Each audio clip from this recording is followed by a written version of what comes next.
Napakarami po kasi nagpapa-inquire sa akin ng motor na to. So alamin natin sa minimum down payment na 14,000. Then nagpa-compute tayo ng 30,000 na down payment at 50,000 na down payment. What's up mga idol? Chris Ride Motovlog nga po pala. For today's, nandito ngayon tayo sa DES, Duwixam Incorporated, Lagao Branch, General Santos City. So ayan, meron po tayo dito ang Suzuki Raider R 150 Fi Pro. So 2025 model. So ito po yung pinakabago ngayon sa Suzuki Raider R150 Fi. Ayan o. Alamin natin yung updated price, installment at bigyan natin ng quick review. Bakit ito yung kukunin yung motor. So alamin natin sa minimum down payment na 14,000. Ayan. 14,000 po yung minimum down payment nila dito. Then nagpa-compute tayo ng 30,000 na down payment at 50,000 na down payment. Kung sakaling kukuha na kayo, at least may idea na kayo mga idol. So dito pa rin tayo nag-inquire sa Duwixam Incorporated. Yan o. Cash price po nila dito ay 144,000. So yan po mga idol. Cash price 144,000. Then pagdating naman sa installment, minimum down payment niya po ay 14,000 pesos lang din. Ayan o. Down payment 14,000 pesos. Then nagpa-compute tayo ng mas malaki na down payment like 30,000 at 50,000. So, sa minimum down payment muna tayo. So, sa 1 year po nito ay 13,312. Sa 18 months, 9,645. Sa 2 years, 24 months ay 7,812. Sa 30 months, 6,712. Sa 36 months, 3 years ay 5,979. Rebates pa po yan ng 200 pesos. Yung 14,000 na down payment, so ito po yung installment niya. So dito naman tayo sa mas malaki na down payment like ayan 30,000 na down payment. Sa 1 year na lang po nito is 11,897. Sa 2 years, 24 months ay 7,063 pesos. Sa 30 months, 6,097 pesos. Rebate pa yan ng 200 pesos. So magiging 5,700 na lang yan. So ito naman po 36 months, 3 years ay 5,452. Rebate pa po yan ng 200 pesos. So, mga 5,252 na lang yan. Kung mas malaki po yung ida-down nyo, siyempre, mas maliit din yung monthly nyo. Ayan, 12 months po nito. 1 year ay 9,880 na lang. Pag 50,000 yung down payment nyo. Sa 2 years, 24 months ay 5,880. Sa 30 months naman po ay 5,080 pesos. Then, sa 36 months, 3 years ay 4,547. Ayan, Kapag 50,000 po yung down payment nyo, 3 years ay 4,547. Then, rebate pa man yan ng 200 pesos. So, magiging 4,347 na lang. So, yan po. Then, sa mga freebies, free helmet, jersey, TPL insurance, at 3 years LTO registration. So, itong down payment nyo, malinis na po yan. Kasi free naman po yung 3 years LTO registration nila dito. Ayan o. Suzuki Raider R150 Fi Pro. Yan, 2025 model. So yan, isa lang po kasi yung available na kulay nila dito. Grabe, sobrang astig kasi ng motor na to. Dating sa headlight, parehas dun sa Suzuki Gixxer yung headlight niya. Mas malapad. Ayan o. Tapos, maganda po dito, naka-LED na po ito. Then sa signal light naman po nito, naka-halogen bulb pa rin po yan and then nakalabas na siya. So, dati kasi is nakakabit yun dito sa headlight niya. Dating naman po sa handlebar nito. So, ganun pa rin po yung design niya. Medyo maiksi. Yan. And then, mapapansin nyo po dito, yung design niya dito. Mas maganda na siya. Yan. Instrument panel gauge naman, mas malapad. Then, naka-fully digital na rin po ito. Yan. Ito naman po yung select and mode niya. Ayan o. Tapos, sa left side, dito naman po yung clutch. Malambot pa rin yung clutch niya mga idol. Ayan, ito yung gustong-gusto ko dito sa Raider. Malambot yung clutch. So, dito naman po yung high beam, low beam na switch, turn signal light, horn. So, sa right side naman po, electric start. Ayan o. So, wala po sang hazard switch, wala po sang kill switch. So, sa ignition nito, dito sa susian niya, wala na po pala itong susi mga idol. Ayan o. So, naka-keyless na rin po pala ito. Ayan. Yung instrument panel gauge niya, nakahiwalay na po dun sa pinaka-headlight. Ayan o, nakahiwalay po siya. So, ganun na po yung bagong design ngayon. Sa ignition naman po nito, yan, naka-keyless na rin po ito. So, dito na natin makikita yung logo ng Suzuki.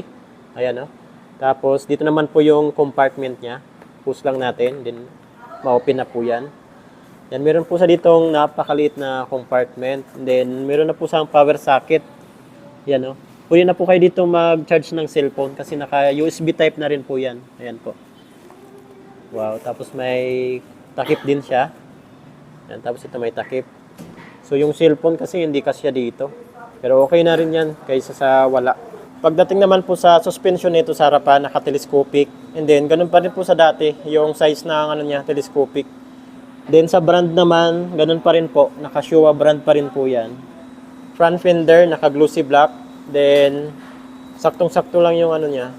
Medyo may kaliitan yung front fender niya. Napakasimple lang po ng design ng front fender niya. Ayan o. Yung iba kasi may mga ano pa dito, mahahaba. Ayan o. Simple lang yung front fender niya. Braking system niya sa harapan. Maganda po dito kasi naka-ABS na po yan. Anti-lock braking system. Napakaganda nito sa mga tawid aso, madulas na kalsada, mabuhangin. Hindi yan basta-basta naglalak kapag bigla mo napihit yung brake. Naka-hydraulic disc brake, dual pot piston caliper. Din napakalapad pa rin ng kanyang disc plate mga idol. Ayan o. Naman po tayo sa size ng gulong niya dito sa harapan. Size naman po nito ay 70 by 90. 17 inches pa rin po yung laki ng kanyang mugs. Naka-matte black naman po yung kulay ng kanyang mugs. Ayan, naka-street tire, hindi naka-tubeless. So ganito po yung design ng kanyang tire. Ayan po. Naman po yung design ng kanyang side profile. Ayan o. Wow. Mas matutulis na siya mga idol. So dito naman po nakalagay yung horn niya. Ayan o. Yun, mapapansin nyo rin yung dito. Dito naka-reserve yung coolant niya. Itong galon. Yung kulay ng kanyang makina. Ayan o, naka-gray na po siya. Ayan o, gray. Nakalagay naman po dito 1.3 ml. Okay na okay ito. So ito naman po yung brake pedal niya. Wow, ganda ng brake pedal na ito eh. Hindi katulad sa Sniper 155. Footrest ng driver, ito naman yung sa back ride. So ito naman po yung tambutso niya, yung muffler niya. So parehas pa rin po sa dati. Metal po yung dito niya, tapos yung heat guard niya, metal din po. Dito naman po tayo sa tail light saka brake light niya. So mapapansin nyo po dito pa rin yung grab bar niya. Ayan o. Plastic po ito mga idol, ayan o. Rubberized plastic. Then dito naman yung signal light niya. Nakalawit na mga idol, hindi na nakalagay dito. Ayan o, nakahiwalay na talaga. Then, halogen bulb pa rin po yan. Kahit itong tail light at brake light, halogen bulb pa rin po yan. Back fender, lagayan nating plate. Sa braking system naman po nito sa likuran, hydraulic disc brake, single pot piston caliper. Ayan o, hindi pa rin sa ginawang ABS, sa harapan lang po yun. Ayan po. Size naman po ng gulong niya, 80 by 90. 17 inches naman po yung size ng mugs niya. Stock size naman ng sprocket niya. Sa engine sprocket is 14 teeth. Ito naman sa rear sprocket niya is 38 teeth. Ayan o, 38 teeth po yan. Then 428 po yung kadena niya. Okay na okay pa rin yung niya, suspension niya sa likuran. Ano? Naka monoshock, Showa brand. Pagdating po pala sa makina nito, naka 4 valve, 4 stroke, dual overhead cam at ang cooling system po nito ay liquid cooled. Ayan o. Liquid cooled po yan. So ito po yung radiator niya. Nakadagdag pa dito, assist and sleeper clutch. So napaka-smooth na po nito i-downshift. Mas smooth na po ito pagdating sa shifter. Ayan o. Pagdating po pala sa fuel tank nito, so kailangan nyo pa po ng susi. Dito lang yung keyless sa ignition niya. Pero yung magpapagas po tayo, kailangan natin ng susi. Kailangan natin ng susi yan mga idol. So ito yung makikita natin. Dito yung fuel tank niya. Dito naman dito yung battery. Yan, dito yung mga fuse. Try naman natin sakyan itong motor na to.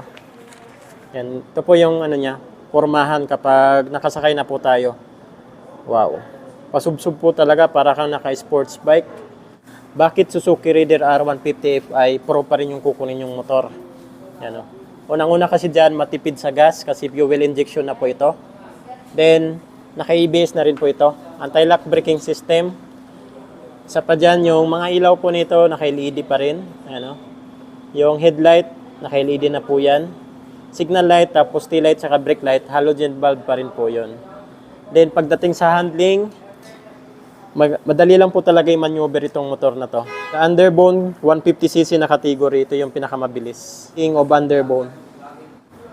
Then pagdating sa pormahan mga idol, hindi kayo mapapahuli sa motor na to.